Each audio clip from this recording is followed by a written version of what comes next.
excuse me, we are recording this just so that we have a copy of it for our records moving forward. But I'm turning this over to Adam now so that he can move forward and tell you all about where we are in the process for this park. Okay, thank you, Jessica. My name is Adam Fendrick. I'm the park planner here at Polk County Conservation. And can everybody see my screen? Should say Copper Creek Mountain Bike Park and the 4 Mile Greenway. Okay, I'm going to go ahead and proceed. If anyone can, we got a yes in the chat. Okay, perfect. I will move on. So I do want to thank everyone for making this meeting tonight. I know sometimes in person or Zoom kind of depends on people's preference, what they prefer. But for tonight, this meeting will be Zoom, and I have a kind of a PowerPoint presentation I'd like to go through kind of real quick, just to give a kind of overview of the project and what we're looking at. But hopefully I can get through that in about 15 or 20 minutes. And then I'd like to open it up and hear from more of you guys on your thoughts on the project. So I will kick this off. Some of you probably got a notice in the mail from the city of Des Moines that the property is going to be rezoned. And I'll go ahead and just read this screen. So if people are on phones that can't quite see this easily, but the property is going to be rezoned from an F, which is a flood district, and an N3A, which is a neighborhood district, to a P1, which is a public, civic, and institutional district. So that's kind of the zoning we're going to be falling under with this proposal. So this meeting is a requirement of the rezoning process. The Des Moines Planning and Zoning Commission is going to hold their public hearing on Thursday, September 15th at the Richard A. Clark Municipal Service Center on the 2nd floor. So any of you are welcome to attend that meeting. But that is when the public hearing will be to address the rezoning of this property. I will be at that meeting too if I'm needed there to answer questions. We held a couple other previous meetings on this topic already. Earlier this month or early August, we met in person with the Grays Woods Neighborhood Association. On the 4th, we met with the Edgewater Community Association. And back in July, I met with CETA, which is the Central Iowa Trails Association. They're the volunteer group that manage many of the mountain bike trails throughout the metro. So this is the property we're going to be discussing tonight. The area is outlined on your screen, and it's the timbered area that's directly north of Copper Creek Lake Park. So this was a piece of property that Polk County Conservation purchased earlier this year. And it kind of falls in line with all the work we've been doing along the 4 Mile Creek Greenway, keeping in line with a lot of the stuff we have going on there. So this is the current site. We have a creek that bisects it kind of north to south. And the brighter green line, that is the sewer line that runs through the site, which we're taking into consideration with our proposed design. Altogether, the piece we purchased was about 42 acres. The section in kind of that southwest corner where some former houses were, that's like an additional 10 acres. So total, this is about a 52-acre park that we are proposing. So this is the proposal. Our vision for this park is to develop more soft surface trails in the metro. So this is kind of the concept design we have thus far. I'll real quickly kind of walk through the basics of what's happening here. If we start in the southwest corner, right off William Street, currently there's the vacated street that runs back there to an old gravel parking lot. Our proposal is to develop that into a true parking lot and let that serve as the parking or trailhead for the Gailey Wilson Trail. We know people will utilize that parking lot for the Copper Creek Lake Park, and then also utilize the parking for this project in that parking lot.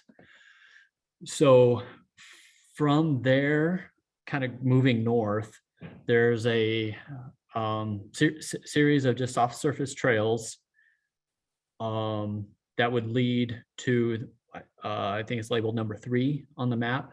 That is a pump track. And then the trails go further north, kind of through the site up to number 2, which right now 2 is our stockpile soil location, which we look to kind of incorporate that into the design somehow. We don't exactly know how yet. That's why it's still kind of left a blob. The backstory on that one is we still need to relocate some of that dirt. About half that dirt will leave the site to be utilized in the road removal projects we have going on nearby. So from there, moving east, that is kind of the access point into the system of trails on the eastern portion of the park. So through there, there's, about 4 distinguishable different trails through there. And through there, we kind of have the green trail, that's a loop trail. And then we kind of have some directional trails inside that loop. Because right now we're looking at about 4 to 4.5 miles a trail system through here.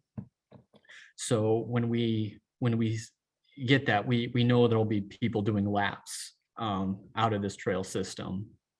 So we kind of designed that idea into the layout of the trails. So I'll go into a little bit of the site history. I kind of have these aerials taken of a historical perspective here, starting at the 1930s to at present day.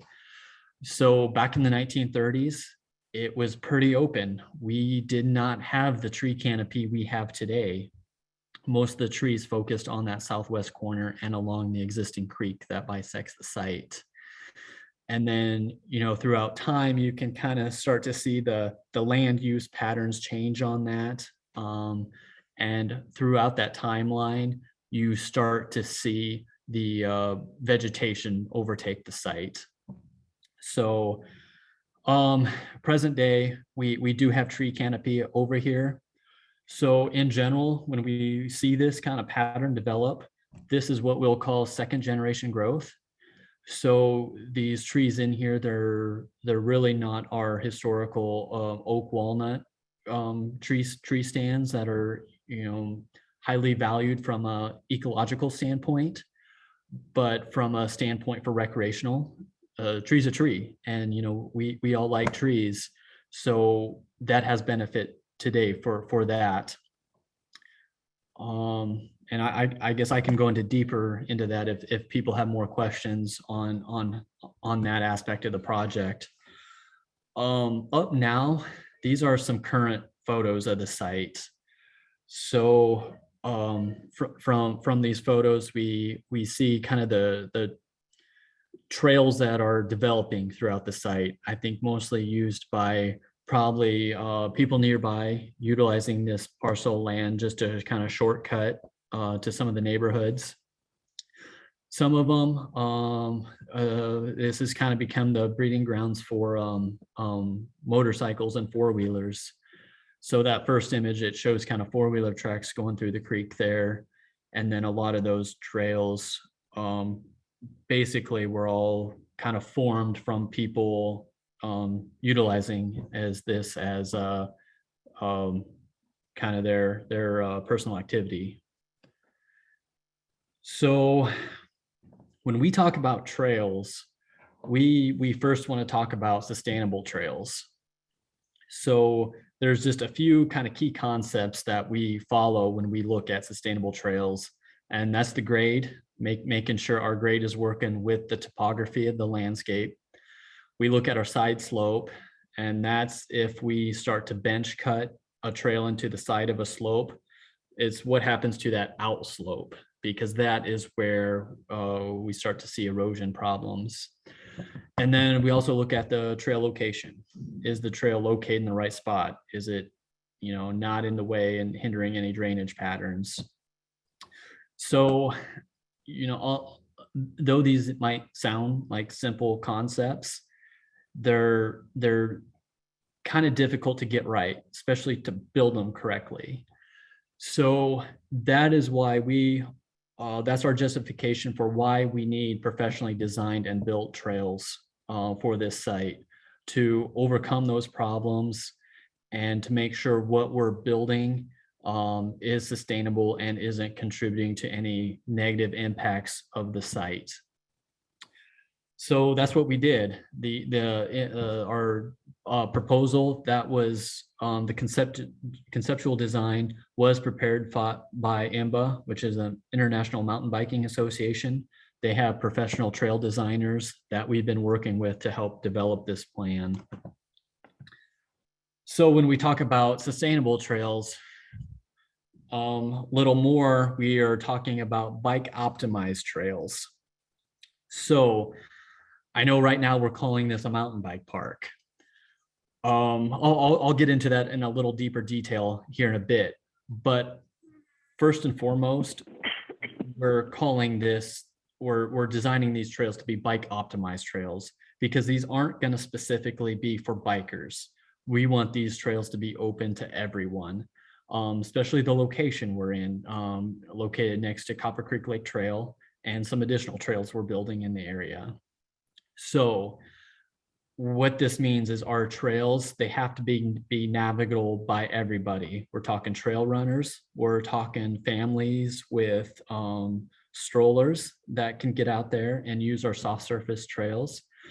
We're talking about trying to make these as ADA compliant as possible. There's, soft surface trails really aren't considered ADA compliant, but there are some guidelines out there we can follow to help make these more accessible to people with disabilities. We're thinking we have some opportunities to make these as ADA as accessible as even probably being able to offer some adaptive mountain biking out there. And that's the image you see in the low center, where some of these trails might be wide enough. People in a quad mountain bike or a trike would be able to navigate some of these trails. And we're also trying to figure out how to do year-round trails.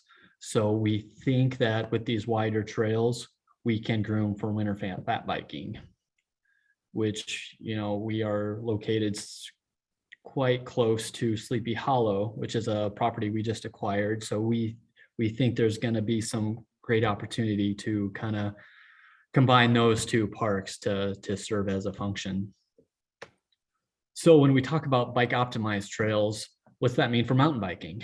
So above are some of the graphics that have been developed through the industry on what exactly these trails start to look like and feel like to be able to be used by everyone.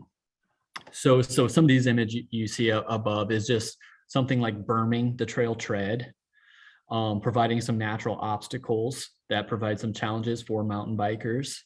And then just playing with some of the topography in the grade. So it is navigable and fun for mountain bikers, but also navigable by people on foot. So that lower left image, you could easily walk across some of those tabletops. But if you were a skilled mountain biker going fast enough, you would probably be able to jump that and clear that entire jump. Or if you were not so good of a mountain biker, you'd be able just to roll through that obstacle. So it's kind of providing uses for all those in one trail system, which is, it starts to get pretty neat when you actually start to dive into the details here. And that lower right image, just some of the natural features or natural elements, rock, stone, we can use to start to build stuff into the trail system. So I'll kind of dive into this a little deeper, and we ask, well, what makes this a mountain bike park? Because essentially this park is just going to be a park with a lot of soft surface trails in it. It's probably going to be, pretty similar to some of the other trail systems you see out the metro. So why we're calling this a mountain bike park? Because here we're trying to offer different trail types that cater to a wide range of abilities and ages. So we're looking at this park, there's going to be a little bit of something for everyone that comes to this park. Because what we do want to see here is we want to see kind of a range of users, everyone from the whole family coming out to the park with little kids to, the dad who might be a really good mountain biker that maybe gets to go ride some of those harder trails. So I'll kind of break these down and start with the pump track. The lower left image is kind of your typical pump track. It's kind of this hard surface built trail, and it's meant for smaller kids to get on their bike, usually like a Strider bike or something, or a balance bike, and have them navigate that trail system. So it really helps develop skills, and it's a great place to introduce children to the sport of mountain biking. So the other kind of trail type we have out there is going to be flow trails. These trails are a little bit more designed and a little more built, constructed trails. You can see they're a bit wider, and they tend to be a little smoother with easy navigable terrain with really no unexpected obstacles in that trail. Then we're also have traditional trails that we can offer there. Traditional trails are probably more so what you see in the Des Moines Metro, where it's just kind of a trail built following the natural topography and just offering kind of minimal constructed elements. That's kind of what differences from a flow trail. Then we have technical trails we'll be able to offer out there. And then these would be more of the obstacles put in the trail to make for a more difficult ride, to kind of stress the offer challenging ride for the more advanced riders. And then we're looking at the gravity trails, and this is kind of the option where probably the soil stockpile location makes sense to maybe be able to offer this type of riding scenario. Because right now we don't really have much like this in Des Moines Metro. I think Ewing Park tried to do something close to this, but this would kind of be focused more on like the downhill riding that you'd see in more mountainous states. But yet we do have a small site, and we don't have that kind of topo that some of those other trail systems can offer. So it would be a small step towards this. We would be looking at implementing some natural features that would be able to give you that feeling. Going faster, this lower left, it's utilizing just a slanted rock as a ramp. But if you have a rider that's going fast enough, that they'd be able to turn that into a feature and jump that. And the image on the right, it's if you kind of got that downhill speed coming where you burn that turn so they can keep their speed up. And this is another one of those kind of tabletops where, I mean, someone who's not that good could easily roll through this with their bike and still ride it. But a rider who's probably more advanced could turn that into a jump and make it a more challenging trail. But both people on skill levels can enjoy the same trail. So with all that, we're also looking at trying to make these trails inclusive as possible. Like I said, we look at our trail usership, especially people coming off Copper Creek Lake Trail. You see a lot of families out there with strollers. Maybe they have a kid on a small bike with training wheels. we'll be able to kind of offer them a soft surface trail system where they'll be able to go out into the timber and still utilize the trail system with their children, for their whole family. So that is quite exciting, because we also kind of look at the context of our site. So here's kind of a larger scale map I pulled up. You can probably recognize Copper Creek Lake right there in kind of your lower right. So many of you probably know the trail that goes around that lake that's highly popular. I don't know exactly the trail count on there, but it's a pretty popular trail system. We think we will be, playing off Copper Creek Lake Park as basically just an extension of that park into the timberline. So if we have those trail users that want to get into the soft surface trails, we will have a trail that can cater to them. We also have this connection to the Gay Lee Wilson Trail, which is a huge trail connection in the Central Iowa Trail System. However, I do want to just briefly talk about this project. So this is on the west side of Williams Street. These are the shaded green, that is property that Polk County Conservation owns. These are properties that we've been acquiring throughout the FEMA buyout process from the floods of 2018. Throughout that process, a lot of those homes are being removed, and a lot of the streets are able to be removed. So what we've been doing, we've been, instead of just ripping out that street, that infrastructure is already there, we've only been ripping out half the street and leaving the other half to utilize as a walking trail. So we've already done this right here along 4 Mile Creek Drive, where we left half the street in as a trail.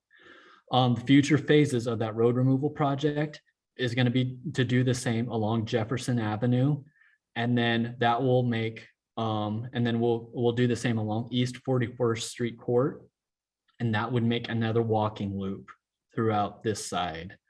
And a lot of that is just going to be a trail through a reconstructed prairie system. So that is kind of in the works right now. So with the location of kind of these 3 parks, we feel we kind of have to cater to kind of that wider audience. So timeline. I'll try to speed it up here. I'm probably getting a little long-winded. We're just projecting this timeline out right now. It all still kind of depends on funding. If the funding we think is in place, it will fall through. There's a few balls in the air on our funding, but if those fall through like we think they will, this is our closest guesswork at a projected timeline. So right now this summer, we had those public meetings and been gathering that public input. This fall, we will continue to refine that design and start to incorporate some of the comments we've been hearing on this project. This fall, winter, we're going to probably start some of the removal of the invasive shrubs and trees and do what we call TSI work. And I probably didn't touch on that enough, but some of those site photos you saw, like the trees that are growing there, the 2nd generation growth, a lot of them, they're still native trees. They're great trees, but what's happening is they're being kind of choked out by the invasive species in the site. So we do need to go in there and cut out all those invasive species. We hope to be doing that as early as this winter. This winter, we will be looking at bidding the project, looking at probably a spring 2023 construction of the parking lot, and then a fall 2023 construction of the actual trail system. And then in the winter of 2023, we look at doing the stream restoration work, which I didn't touch on that, but if you want more information on that, let me know. But we're looking at a project opening in the spring of 2024.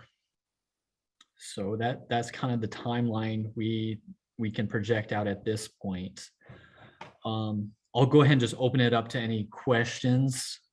Well, Adam, I'm going to chime in here really quick because we had about 5 questions pop in while you were chatting. So let's run through the questions that were in the chat discussion first, so that, maybe we can knock those out methodically, and then we'll open it up a little further. Does that sound good, Adam? Yep.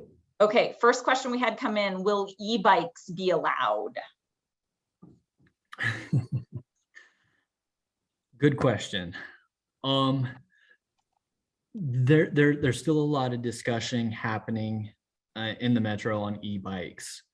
So recently, state code just changed, and they allow class 1, 2, and if you follow state code and abide by state code, allow class 3 on our paved trail systems.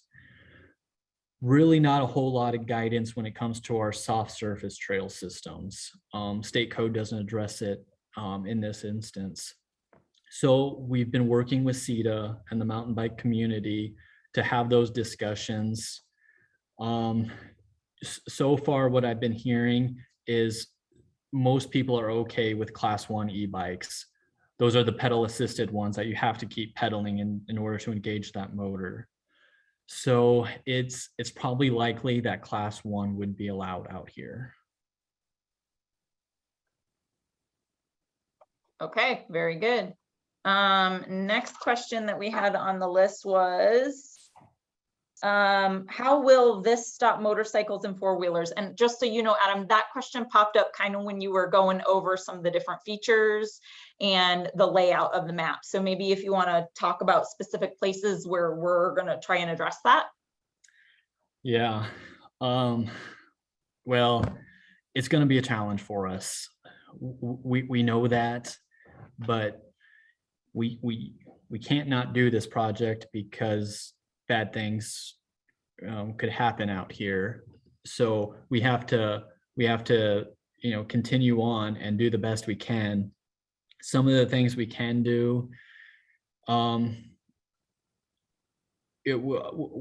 looking at places where we can do fencing. We're looking at places where we can do pinch points, where we can strategically place some larger boulders at trailheads to at least keep the 4-wheelers out.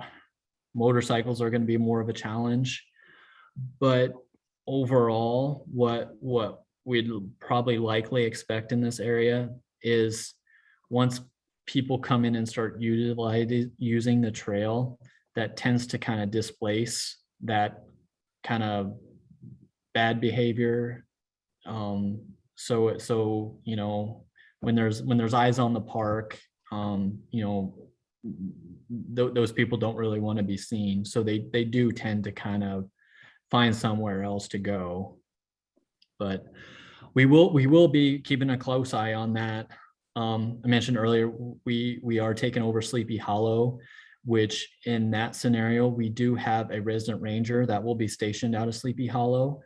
So that would be the ranger that would be responsible for this area, which is great because he's just a mile away. His response time will be much quicker than any of our other rangers coming out from the more remote parks. So we will have an additional law enforcement present on this property. Okay, next question. The gravity trails look great. Will they be exclusive to mountain bikers? Seems like allowing hikers would be unsafe. Right.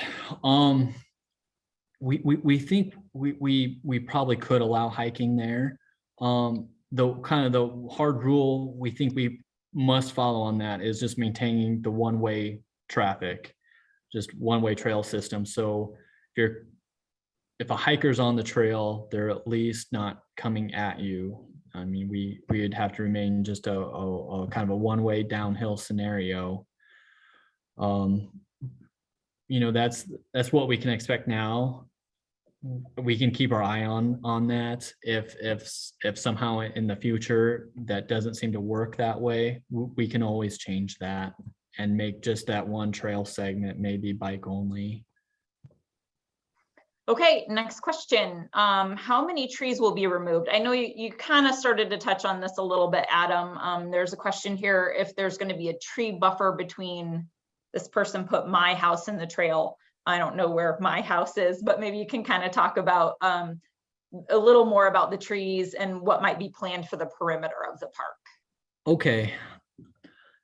I'll take a stab at this question and go into talking about forestry mowing, because this is like what we would do there. So this is what we call our timber stand improvement work, where we do take the skid loader with these blades mounted on the front, and it just chews up trees. It turns them into toothpicks. It might not look good while it's happening, but it is for the best for the forest. So I got the before and after photos on the right there. So like I said, it was the invasive species that are coming up in that kind of that mid canopy layer that's kind of choking out the native trees. Those are the trees we need to remove. So our goal would be to keep all kind of the native trees over like a 6-inch caliper, leave those, but then just take out basically the honeysuckle in these areas. So, and I had this conversation with some of the residents on the north side. Like right now, that timber is so choked up with honeysuckle, you can't see through it. It is just a dense wall through there. So when it comes to the perimeter, I mean, I'm up to hear more people's thoughts. If people want to keep that dense perimeter there, let me know, and we could probably work something out. But at least on that south side, facing the lake, we'll really open that up, because that's going to make it feel more like a park when we open up that tree canopy. And that image on the lower, so that is probably just after a recent forestry mower went through there. But after time, it will open up that forest floor, and our native forest floor plants will start to come back, and you'll start to see more of the natural grasses and forbs and flowers come through the forest floor like it should. So like a good example of this is a Greenwood Park, where they've been doing forestry mowing through that park, and it's really just opened up that canopy and let sunlight hit the forest floor and let those natives, that forest floor, really thrive. So I guess if you're one of those neighbors that live on the edge and maybe want to keep that or talk to me more about that, reach out to us and we'll work with you. Okay, I'm going to keep clicking along here because we keep having more questions come in. So on to the next one. No, this is good. We love engagement. Question here about who will monitor the park, and can people use it any time of the day or night? So I'll get to the punchline. All of our parks at Polk County Conservation, their hours are sun up to sundown, right? So that will continue to be the case for this park. And then Adam, you mentioned earlier that we are hiring a new ranger for that side in that particular area. That ranger will be responsible for this particular proposed park and Sleepy Hollow. Is there anything else? Trying to recap the things that we've already said. Is there anything else you want to add there, Adam? I guess I'd just reiterate the fact that, this is now a public park. You guys are taxpayers, so now it's your park. So if you guys see something going on, feel free to call us and let us know. And I will say our rangers are really good about that. They hand out their phone number to everybody. More people than you would, you would be surprised. They're very accessible people. So, and that's just sort of a general practice and rule that we have here for conservation. So next question. How will you stop people from parking at the dead end at Cameron Swing? Maybe you want to talk a little bit. I don't know if you glossed over the parking lot, the new parking lot that is going to be part of this, and we're really believing that most of the parking is gonna congregate there. Yeah, so I believe Cameron Swing is this one. So we're really not anticipating people to park there. We're building that parking lot for them to park. So, and we're not designing any trail connections in there to make that like an official connection, because we don't want to see that happen either. And that's just something, if it starts to happen, let us know. We'll keep our eye on it. We can either have rangers start ticketing people who park there. That could be one of the areas where we do need to build a fence to keep people from accessing that from that corner. But that is something we will enforce because we won't tolerate people doing that. Okay, so I'm getting a couple of repeats here. So we got that. Next question, sort of in the similar vein, how we keep visitors off our property. That's part of why we're having these meetings and soliciting feedback. We want to know what your concerns are. And I think Adam has mentioned a couple of times that we've talked about, hearing your feedback, figuring out if we can put natural barriers in there like trees or drop-offs, a potential conversation for fencing. So those are some of the solutions that are on the table, certainly when you have concerns about people on adjacent property. Anything else you want to add add there, Adam? I don't want to keep beating a dead horse and saying the same thing over and over again, but. Yeah, no, you hit everything. Okay. So that, and then another similar comment, we're concerned about parking on Cameron Swing as well as increased traffic in our neighborhood. So I think we've got some double up there. Question here, what about the wildlife? Maybe you want to talk a little bit about how some of that timber stand improvement efforts actually is really good for the local wildlife. Yes. Probably one of our ecologists is probably better suited to answer this question because they study this way more than I do. But with timber stand improvements, we rarely see a decrease in wildlife when it comes to improving that. It should be more beneficial. Some things we will probably be planting some more trees on this site as the design progresses. And I mean, we're pretty good at focusing on native trees, but more so than that, we can focus on, foraging trees. Those are the focus on the trees with berries that the wildlife like to eat. So we don't expect any decrease there. The deer, we do have a pretty healthy urban deer population in Des Moines, and being located right along the 4 Mile Creek corridor, there's a lot of deer in there. So we don't expect to see much of a decrease in deer throughout this site. Usually it's only the bucks that tend to move. Usually the deer populations, they tend to stay nearby. So that's kind of my best answer on there. I'll just tack on that in conversation with one of the ecologists. He was talking to me about how the native trees that we're promoting, particularly oaks, they are host to a greater number of insects than many of the invasive species. And then those insects are food for things like the beautiful birds that we like to see migrating and living in our timbered areas. So I think really focusing on the healthy native tree growth is gonna help you continue to see a lively wildlife, and healthy wildlife ecosystem in that area. Okay, continuing on here through our questions. Comment here, I live on the southeast corner of the proposed trail and I don't want to see people. So, okay, feedback noted. I think we've talked a couple of times, about us being open to what do the barriers look like, trees, fences, natural drop-offs, things like that. So we appreciate that feedback and your personal point of view on that. A question here, I'm kind of cruising.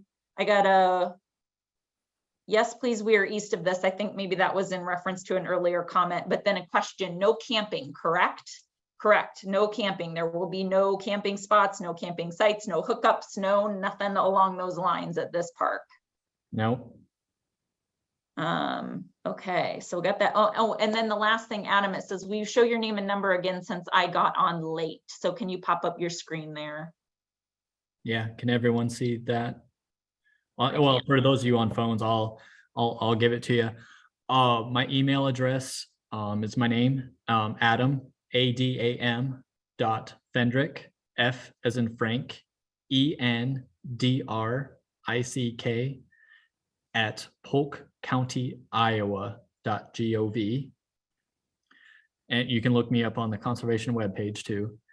My phone number is 515-323-5309. Okay. While you were doing that, Adam, we had one more question come in here from, no, it doesn't really, yeah, from Matt. It looks like it says, if this would get voted down, what would be done with the land?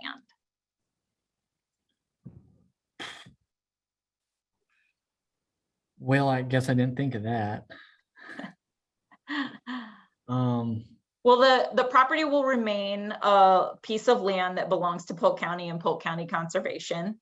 And so I think we would probably pivot back to some of the broader research that has been done about what the county and the community wants as part of their community park system and wildlife areas and green spaces, and adjust. Was that fair, Adam? Yeah, that's a pretty good answer. We have, as part of Polk County Conservation, we have a strategic mission that is three-pronged. We want to offer excellent nature programming and likewise to members of the community. We want to maintain and promote and cultivate the natural heritage of this area. And so regardless, you may still see some things happen like the timber stand improvement that we're talking about, because again, we're focused on the promotion of the native species, getting rid of the invasive species, things like that. And then the third part of our mission is excellent parks and creating spaces for people to get out and enjoy nature. So whatever we choose to do, or whatever the next option was, it would be in line with our mission and what our promise is to the citizens of Polk County. Yeah, perfect, Jessica. I will touch on this. Maybe this is the opportunity to do it. So just earlier this year, Polk County we've been updating our master plan, and we've held a lot of public input, open house type things on that front. And the feedback we've heard from that group is parks and trails. So this graphic to the left, where you see trail and housing, the text relates to how many votes that section got. So like housing was 1, and then trails was 2nd, and then parks and watersheds rank up there pretty highly. But then, the graphic on the right, the things Polk County residents that want to see more of were more parks and trails. So this is kind of the data we're using to do our park planning purposes. So we do feel this need is out there. So it kind of guides us. We feel we're going the right direction. Very good. I did get, oh, wait a minute. I missed a question here. Let me scroll back up so I don't miss anything. Another question. We're excited at the prospect of the new parks being proposed both at Copper Creek and Sleepy Hollow. Thanks for being available and transparent with your design. So we appreciate that comment. We're happy to continue to share information and have a healthy dialogue about what you guys want to see and what we can provide, and work together for the success of everybody. And then I had another one come in here, and it says, if we have friends who want to watch this, can they access the recording? The short answer is yes. It may take, we're getting close to an hour now. It may take a little while for me to get the recording, downloaded and such, but we will get a link up to it on the homepage of our website. There's a news story there that specifically talks about this project. Some of you may have landed at this meeting through that news story because there was a link to the Zoom call. And what I would likely do is once I get this downloaded and put together, maybe a day or two, I'll put a link to where this video is hosted on that news story on that page of our website. So hopefully that answers your question. And of course, you can, if you don't see it in a day or two, you can always reach out to Adam and he can kind of give you a status update. If you're having trouble finding it, we can make sure you get a copy of it. Okay, I think, Adam, the one final thing that we want to make sure that we mention, I don't know whether or not we had a area resident contact us and has been in communication with us, and she has submitted a lengthy letter describing her disagreement with converting this particular tract of land into a park. And so I just want to note for the record that we have that on file, we have read it, and then, the rest of the folks here in the meeting, know that has been received as well. If you have other neighbors, friends in the area that want to express their opinion one way or the other, they are welcome to send us their comments via email, if for whatever reason they weren't able to join via phone or Zoom, as this other citizen was not able to. Okay. I think her comment was valid enough. We should probably take a few minutes and address it. Oh, okay. You'll know more than I. So the comment came in with concerns on flooding, which concerns on flooding is a pretty valid concern that we all share. So if you can see my screen now, I took the floodplain and I overlaid it our conceptual park plan to show you what the impact is there. So overall in our park, we are really not proposing any vertical structures. We're just proposing soft surface trails, and this rezoning process, it won't alleviate us from going through more code review and requirements we have to meet with the city of Des Moines to meet their flood requirements. So like the trails we're building, we really don't expect to be impacting the grade too much. And besides that, we really focus the majority of the trails outside the floodplain. So we do have some of the trails inside the floodplain in that parking lot. But any work in there will still abide by the city's flood requirements. They're chapter 350, and we're working with the engineers, and we'll figure that out. So we don't expect this project to have any additional negative impacts to the flooding of the area. Okay. Anything else you want to add along those lines, Adam? I don't think so. I mean, Okay. that's a pretty complicated subject. So if anyone has more concerns about that, just reach out to me and give me a call. And then I had another comment come in, or I should say question, excuse me, and asking why haven't we been contacted until now? Well, I will say for my part, we have been doing our due diligence to reach out through the neighborhood associations and communicate with folks as best we can that way. And we are following the proper procedures and protocol through planning and zoning, as well as our internal processes to notify neighbors, residents, area folks in a timely fashion as is required. If you have, and I will add on, we are having yet another meeting for folks who weren't able to attend one of the first few or this session. We are going to be presenting yet again at the Edgewater Homeowners Association to continue to get feedback, to continue to get input, and incorporate that as we continue to move forward.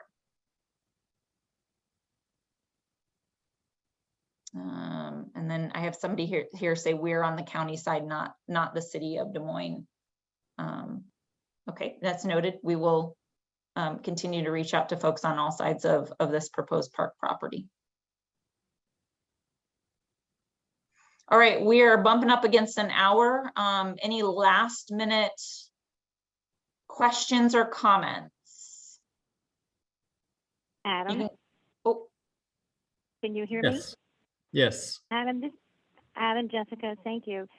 This is Nadine Adele calling, and I'm the one to your attendees that submitted that 3-page document and 3 photos Am I permitted to ask you a question? Oh, Yes. certainly. Okay, thank you. The document that I sent you, it's pretty lengthy and pretty comprehensive, and I think addresses a lot of the concerns that some of your attendees have brought up. And the photos of our flooding, for example, from 2018, and then the flood zone document is very visual, so everyone can see what can happen here. Is your team prepared to let that or make those documents available to the attendees one way or another? I believe we can, yes. How can Absolutely. you do that, Adam? How can you do that? Because Well, people have been asking me that. Excuse me. They've been asking me. I told some of my neighbors that I prepared it, but they couldn't attend the meeting tonight. if that, I mean, that is now a public record, Nadine, since you submitted it to us. And so if you are so inclined, I will post it to our website, and then folks will have a link and they can go and look at that story, and it can be there. Jessica, that is we're happy to. terrific. Thank you. Yeah, I was like, we're that's a happy to great send it idea. out via email as well, but I don't have email addresses for everybody here, and that gets a little sticky. You know, some people don't want to share their personal email addresses. So I think the best route would be to post it somewhere public where people can access. I think it's an excellent idea. I really appreciate that. Also, if anybody wants to contact me directly, can I provide my phone number? Sure. Yes. Oh, okay. It's area code 515-299-5389. My name is Nadine. I answer my phone 24/7, and I live here on Shoreline Drive on the northern part of Copper Creek Lake, and my husband and I have been here for over 20 years. And I think, like I said, I think a lot of that information I provided there could kick off a lot of the answers that, or the questions that your attendees had presented. Yep. Thank you, Nadine. Yeah, and thank you so much. Yeah, I see it's more time. You know me and Adam and Jessica, I could talk for a while, but I'm going to just be respectful of your schedule here, and we'll just, as long as everybody's aware of what my document is, I think that's a starting point for me. Very good. All right, I haven't seen any more comments come in through the chat. So Adam gave out his Jessica, can I just ask one more question? How many attendees do you have, not counting yourself and Adam? 5. 1, 2, 3. No, 5, 6. including me. I'm well, sorry. I don't know. Are you registering me? Because I'm on the phone. Yep, that's 6, including you. Okay, 5 on Zoom, Cal on the phone. Thank you. All right. Okay. Oh, sorry. One last question from Matt asking, when is the Edgewater Homeowners Association meeting? It is at the end of September. I apologize. I don't have my calendar open on my desktop, so let me look on my phone really quick. I believe it's the 26th. No. That's right. Sorry, 27th. I was right the first time. September 27th, Edgewater Homeowners Association. We will be presenting yet again. They're 6 o'clock at the Pleasant Hill Public Library.